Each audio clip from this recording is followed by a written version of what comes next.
to take this opportunity to just wrap up what we've been doing for the last 2 days. It's frustrating, of course, when you organise these things, you think, yeah, we'll tell the with another really great conference and then we'll get lots of people crossing over, which is true, and that has happened. But it also means that no matter what session you were in, you were missing another one that you wish you had been to. Certainly several times ago, and yesterday I wished I'd been able to split myself into multiple places. In SharePSI, we've been focusing on sustainable business models using open data. We've been trying to focus particularly on businesses, and we've had a lot of businesses presenting and talking about their work. So we're talking about booking tennis courts using open data about tennis courts and so on. The effect, of course, that open data and the web is having on the publishing industry. The provision of information about businesses, as some examples, and we heard more as well. The way things are developing in this space. And those people are making real money, paying mortgages, paying salaries and stuff based on these businesses. On the policy side, SharePSI has many government representatives in it.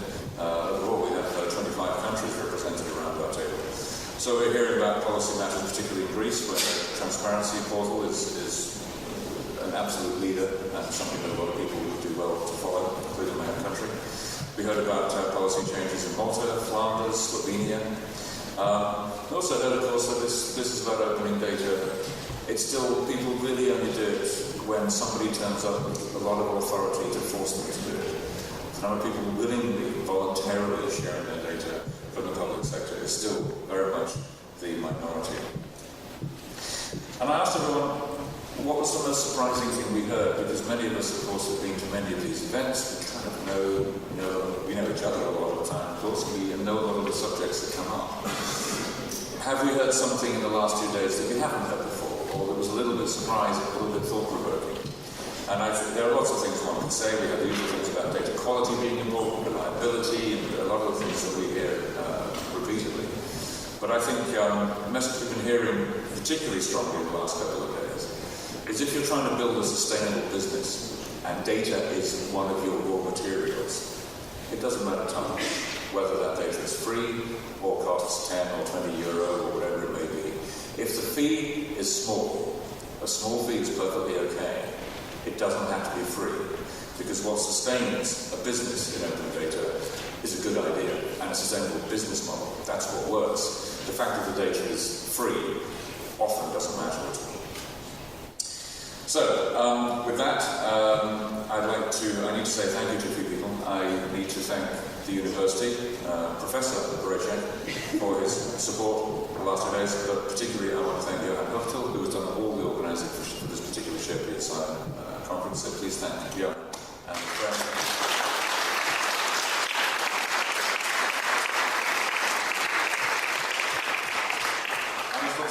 Scribes who scribe every session. I'll be writing up the report at some time soon, so if you've been scribing, thank you very much indeed. This was the 4th of the SharePSI workshops, the moving finger rights and having to move on, and we now have our 5th and final one to look forward to, which will be in Berlin in November, where we'll be looking at some more technical aspects of the PSI directive, working on what we need to do. So do join us, please, in Berlin, where we'll be looking at interoperability, core vocabularies, location, and that kind of thing. So if you're more, it's sort of the most techy of the ones that we're going to be doing. So with that, thank you very much indeed, and see you for Tuesday night.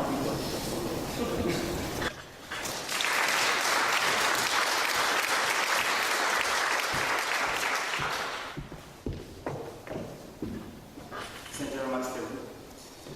So, I think it will take a little bit longer because now I'm professor.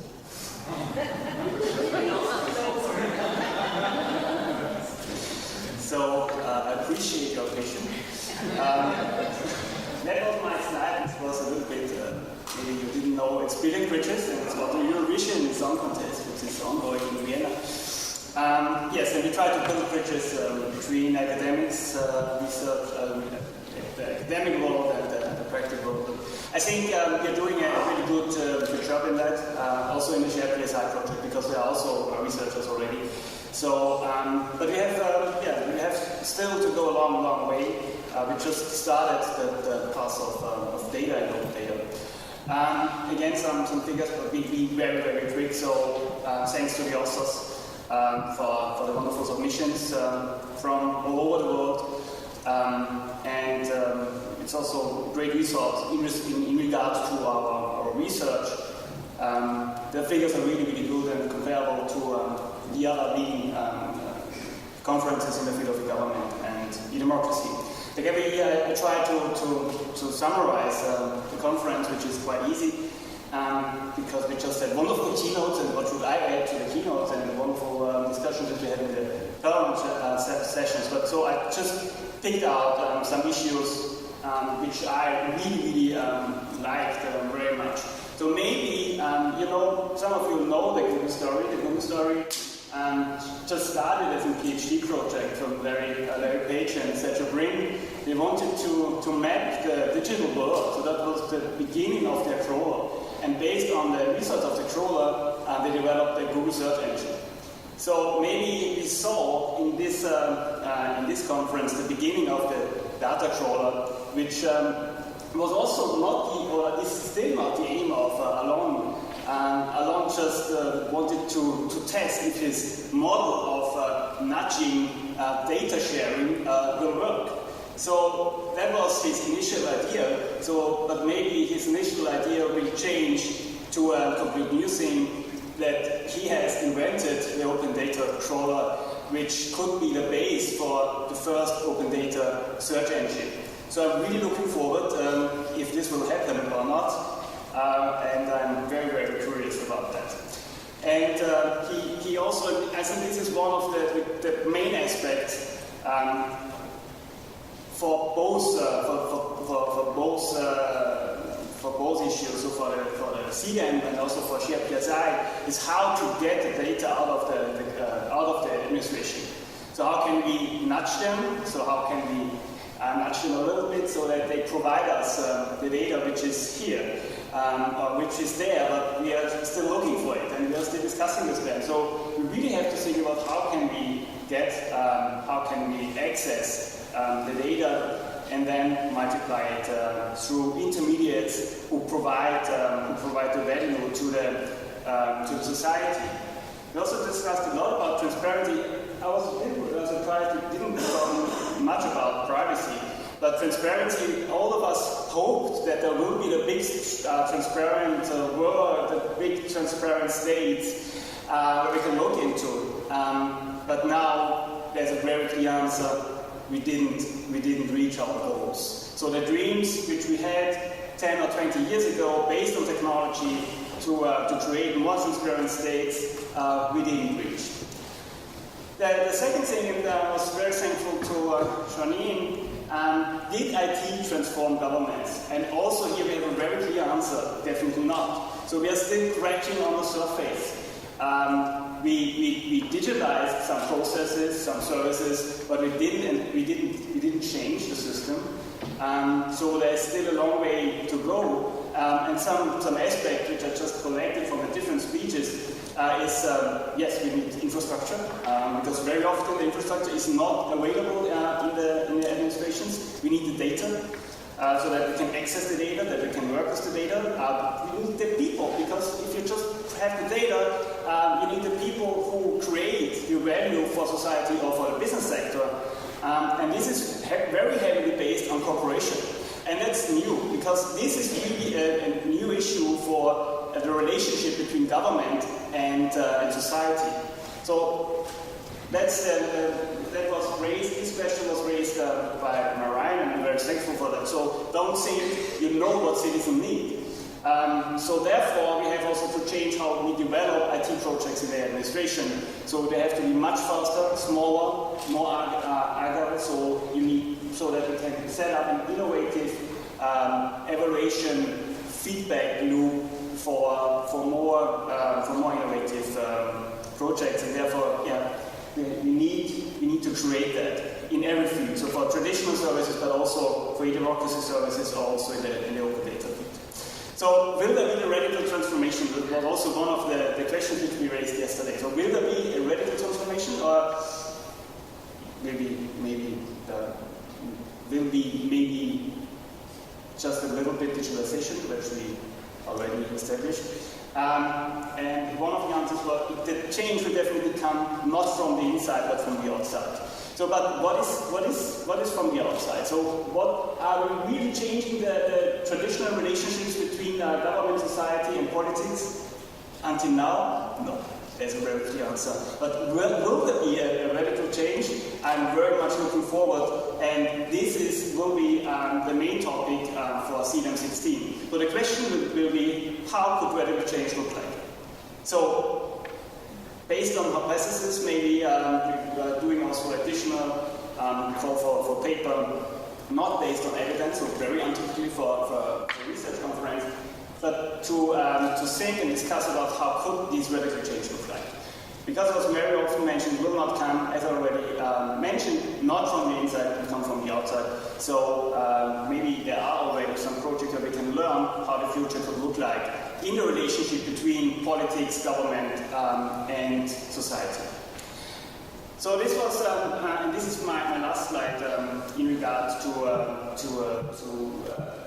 this discussion.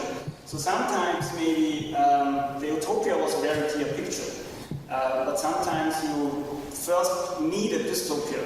So maybe the complete surveillance state, and we lose all of our rights, and after that, then you need to go through the dystopia to reach utopia. So maybe that will be the future, but I'm a very optimistic person, so I don't think so. But it's just a picture which should lead you to some thinking about that and to reflect about that. So I'm coming to the program for tomorrow. Tomorrow will be in open space. So if you're interested in open space, please sign outside for on the sheet so that we get an overview how many people will come. There will be also a wonderful PhD colloquium. You're also invited to just join and come in and discuss with the PhD students. So it's also open for all of us. And I also thought a lot, how can we improve the conference for the next year? And yes, we will provide better. Then we need sunscreen, and hopefully no umbrellas. And just for information, plastic is upcycled, so it's not a plastic bag. It was in, I think it was used for lorries or something like that, for trucks. So we are not ruining the environment with our conference bags, so it's an upcycled bag. Next year, I also decided to do the registration. Because otherwise I will destroy my ties. And maybe we also should communicate a little bit better so that everyone knows it's not EDEM, it's CDEM. Like our caterer didn't know. So last but not least, call for papers, I already mentioned it. The next will be end of July and mid of June. GDEM for ICT and co-production. And as already mentioned, there will be a best paper issue in our open access journal in GDEM. And yeah, these are the dates for the next year. So if you are interested to come again to Krems, it's from 18th to 20th of May. And the deadlines for the submissions, as always, beginning of December. And yes, and the rest is straightforward. So, we are coming to our last section of the conference, and I want to ask Noella to come up to do the paper work. And Gelinde. I am not quite on my own. It's a big stage. Should I help you? You must have your... Is she singing? Yeah, yes. We'll have the judges from the jury very shortly. Yeah. So, this is our wonderful shortlist. So we have these are the nominated papers, and our directors made the decision based on the pre-selection, and these are the comments to the last paper. It's very clear. It's about openness, how we can measure openness. And it provided a very new methodology for measuring open government data. So all the other papers are out, so only the open data papers are still in the race. And the winner is Kareem, Alon, and Jennifer. Congratulations.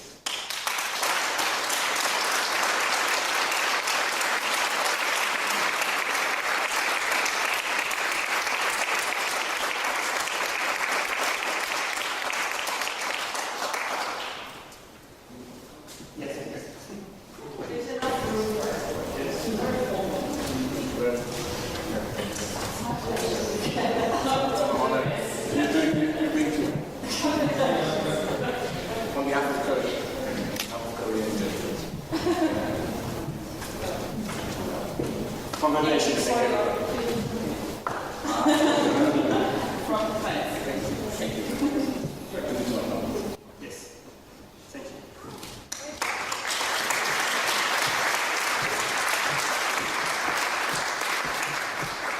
So, almost done. So, thanks to, again, to our Director of Program Committee, also especially to the reviewers, to our partners, I think I've mentioned them already, Fellow Computing Center, Austrian Institute of Technology, and the Austrian Printing House. And thanks to LeadGov team. It was mentioned so often, it's not, I try to bring together the people, but the wonderful work is done by the team, and it's a great team, and it's really an honor and a pleasure to have this team. It's really great. So, special thanks again to Johan, who really did a great job in preparing the Share PSI program, and it was really wonderful to merge these two programs because they really perfectly fit together. And thanks to Bianca, who did a great organization job, and Galinda, our director of the conference, Michael Slatter, she did wonderful interviews with our keynote. So if you missed the keynote, I really highly recommend read the wonderful interviews with our keynotes on our blog, and of course Irene. So